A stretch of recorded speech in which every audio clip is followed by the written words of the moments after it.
Ketua Umum DPP Partai Gerindra Prabowo Subianto bertemu Presiden Joko Widodo di Istana Merdeka. Kedatangan Prabowo disambut hangat oleh Presiden Joko Widodo. Presiden menegaskan pertemuan keduanya adalah bagian dari komitmen untuk menjaga Indonesia yang majemuk.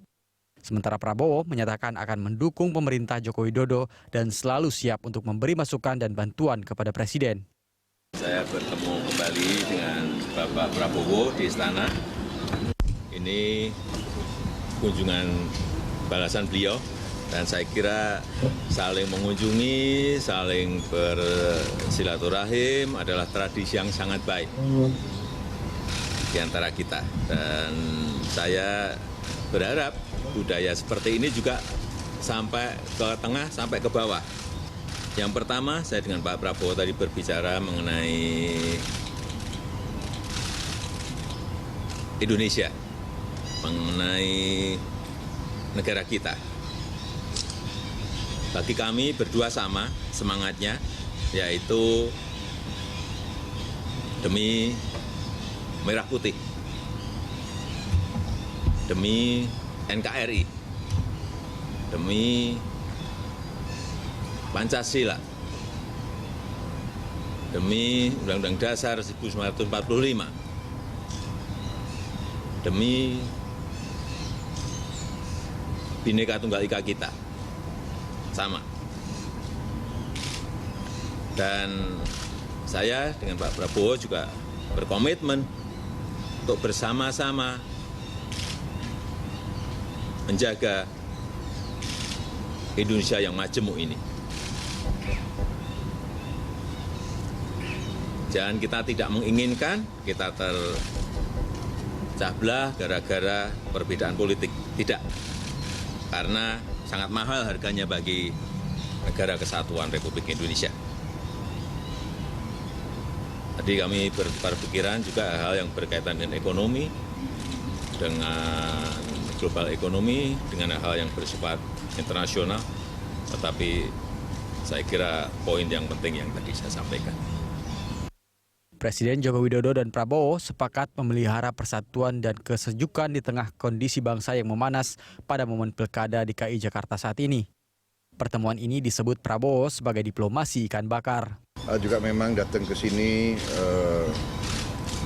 sebagai kunjungan balasan, kehormatan yang beliau berikan kepada saya, datang ke Hambalang. Kali ini saya yang datang. Dan terima kasih beliau berkenan mengundang saya makan siang, Pak. Makan siang. Ikan bakar. Jadi kalau di Hambalang nasi goreng, di sini ikan bakar.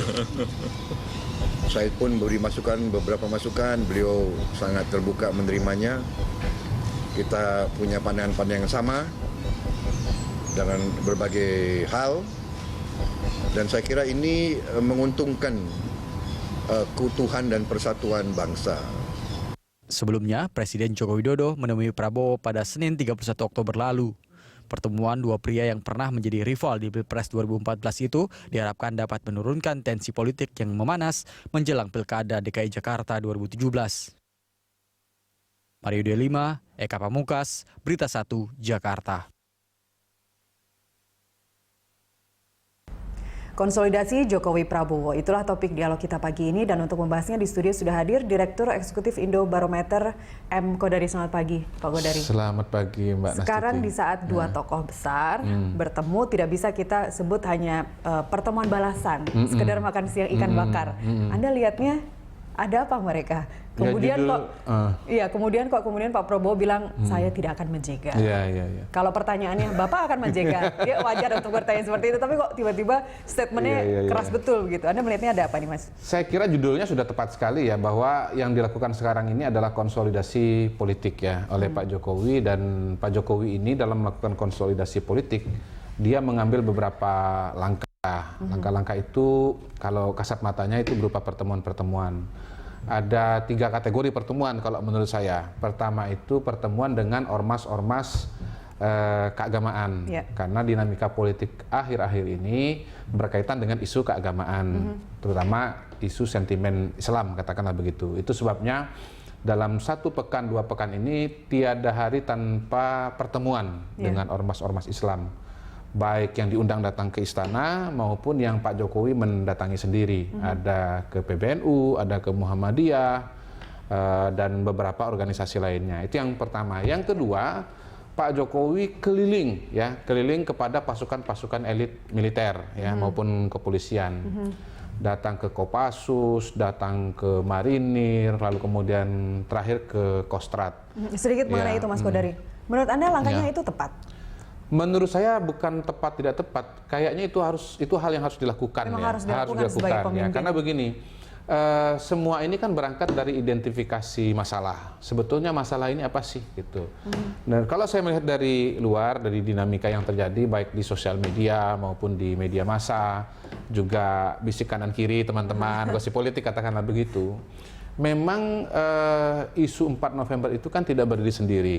Di permukaan temanya adalah tuntutan hukum terhadap dugaan penistaan agama. Tetapi ada banyak katakanlah peselancar atau pemain yang mengambil kesempatan dalam kesempitan, kira-kira begitu. Jadi peristiwa 4 November itu dan urutan-urutan yang terkait dengan itu berpotensi sekali untuk menggalang massa, untuk memobilisir massa. Nah, massa kalau sudah berkumpul itu kesannya kan menyeramkan ya. Dia bisa berpotensi untuk menimbulkan instabilitas politik. Yang jelas massa yang berkumpul, dia menjadi tekanan politik. Dia bisa dikasih judul apa saja.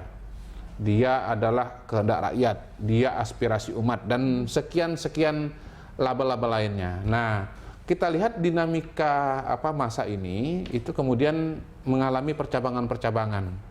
Mulai ada cabang-cabang lain, misalnya katakanlah, ini Indonesia ekonomi dan politiknya mau dikuasai oleh etnis minoritas tertentu, huruf C gitu kan, saya tidak menyebut nama, huruf C katakanlah begitu. Bahkan dari C yang besar, yang di luar negeri sana sudah punya agenda kepada C yang ada di Indonesia, misalnya begitu. Kemudian ada juga wacana mengenai ini Panglima TNI harus atau layak menjadi pemimpin nasional begitu.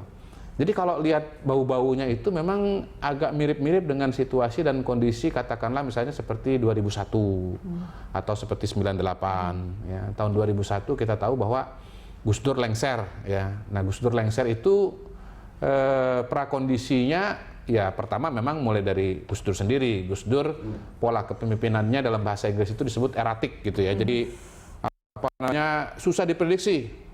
Jadi pecat sana sini, menteri dipecat, padahal menteri-menteri itu adalah dari partai politik, sehingga kemudian dia mengalami defisit dukungan politik dari partai politik. Kemudian terus sering pergi-pergi juga ke luar negeri tanpa alasan ke luar negeri, kadang-kadang tanpa alasan yang bagi sebagian pihak itu tepat. Kemudian juga ada dugaan kasus korupsi, ada Bulog Gate dan seterusnya begitu.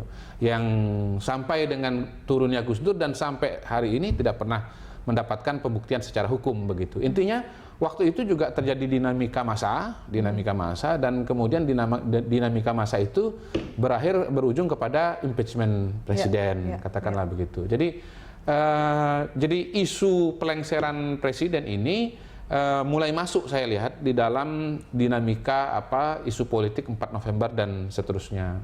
Nah, mungkin ya Presiden dalam konteks ini kemudian berusaha mengantisipasi, artinya mengantisipasi ormas yang notabene adalah massa gitu, kemudian mengantisipasi dari aspek dari aparat keamanan yang notabene mengamankan apabila terjadi dinamika di massa begitu. Kemudian yang ketiga ya kembali kepada pembahasan kita di depan. Pak Jokowi melakukan konsolidasi dengan bertemu dengan para tokoh-tokoh politik. Ya. Nah, Pak Jokowi saya lihat bertemu dengan banyak pihak sebetulnya. Katakanlah misalnya hari Kamis itu sebelum ketemu dengan Pak Prabowo, itu di awalnya ada ketemu dengan Pak Novanto. Tidak tahu pembicaraan persisnya apa, karena itu pertemuan tertutup begitu ya. Tetapi memang yang paling intens dan paling di-highlight itu kelihatannya pertemuan dengan Prabowo. Kenapa Prabowo? Saya kira sangat logis. Prabowo adalah orang yang berhadapan dengan Pak Jokowi dalam Pilpres 2014. Jadi kalau kita misalnya mau katakan pada hari ini siapa tokoh yang istilahnya memiliki dukungan besar dari masyarakat, ya dua orang ini, Ya. Jokowi dan Prabowo, begitu. Pak Prabowo sendiri pada tahun 2014 mendapatkan dukungan suara yang tidak kecil, begitu, tidak kecil, besar, ya. Hanya karena ini demokrasi, ada yang mayoritas, ada yang minoritas, ada yang lebih besar, ada yang lebih sedikit, kira-kira begitu. Akhirnya Pak Jokowi yang terpilih. Yang kedua, memang pada hari ini di survei pun kalau misalnya pemilihan presiden, dua yang tertinggi itu tetap dua orang ini. Jadi yang tertinggi itu kalau di survei, ya beberapa survei yang saya lihat sudah dipublikasikan, ya termasuk kami juga pernah survei, yang nomor satu itu Pak Jokowi, yang kedua itu Pak Prabowo. Dengan selisih yang tipis. Dengan ya soal selisih relatif ya dinamis ya, kalau survei itu dinamis. Nah yang ketiga, Pak Prabowo ini punya partai namanya Gerindra. Beliau adalah pimpinannya. Nah, Gerindra itu adalah salah satu faksi yang besar di DPR. Ya. Nah, kalau kita bicara dinamika politik, proses-proses politik, ya, maka DPR menjadi variabel yang sangat penting. Gerindra menjadi variabel yang sangat penting. Dan Gerindra dalam konteks DKI Jakarta, ya karena memang peristiwa 4 November itu tidak bisa dilepaskan dari kondisi di Jakarta ya, pertarungan di Jakarta, karena Basuki Cahayapurnama itu adalah calon.